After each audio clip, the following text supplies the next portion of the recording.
Jahangirpura canal road પર આવેલ sky હોટલમાં લિંગ પરિવર્તન કરનાર યુવાને ગળે ફાંસો ખાઈ આપઘાત કરી લીધો હતો તો પરિવારજનો દ્વારા હત્યાના આક્ષેપો કર્યા છે।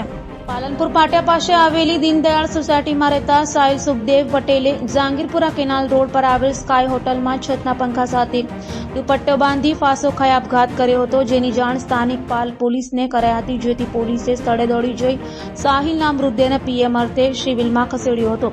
તો મૃતકના સાહિલે 5 વર્ષ અગાઉ લિંગ પરિવર્તન કરાવી યુવતી બન્યો હતો। હાલ તે કોઈ કામ ધંધો કરતો ન હતો। દરમિયાન મૃતક હોટલમાં તો ક્યારેક પોતાના પરિવાર સાથે રહેતો હતો।